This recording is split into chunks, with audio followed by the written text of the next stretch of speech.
కేసీఆర్ 10 ఏళ్ల పాలనలో జరిగిన అవినీతిపై కాంగ్రెస్ ఫోకస్ చేస్తుంది. ముఖ్యంగా మేడిగడ్డ పిల్లర్ల కుంగిపోయిన ఘటన కాంగ్రెస్ గతంలోనే ఫోకస్ చేసింది. తాజాగా సిట్టింగ్ జడ్జితో విచారణకు ప్రభుత్వం ఆదేశించింది. విచారణ కోసం సిట్టింగ్ జడ్జిని కేటాయించాలని హైకోర్టుకు లేఖను సైతం రాసింది.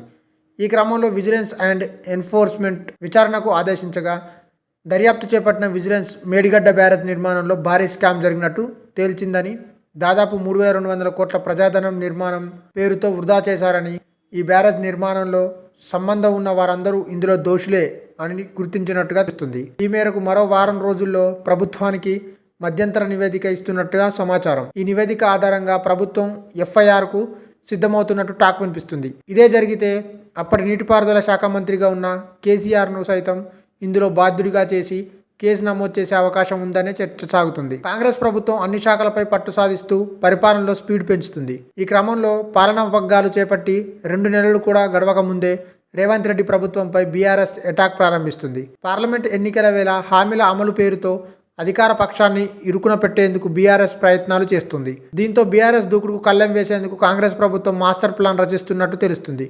కాళేశ్వరం అవినీతిపై ఇప్పటికే బీఆర్ఎస్, బీజేపీలు విచారణ కోసం ప్రభుత్వాలపై సవాళ్లు చేస్తున్నాయి.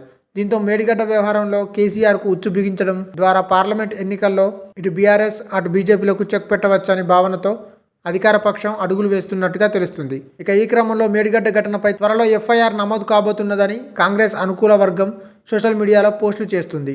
అయితే కేసీఆర్ అరెస్టు సైతం జరుగుతుందా అనే ఊహాగానాలు వినిపిస్తున్నాయి. అయితే అసెంబ్లీ ఎన్నికల్లో అధికారం కోల్పోయి సతమతమవుతున్న గులాబీ పార్టీకి కేసీఆర్ విషయంలో ప్రభుత్వం కఠిన నిర్ణయాలకు వెళ్తే పార్లమెంట్ ఎన్నికల్లో ఆ పార్టీకి మరింత డ్యామేజ్ తప్పదనే టాక్ వినిపిస్తుంది.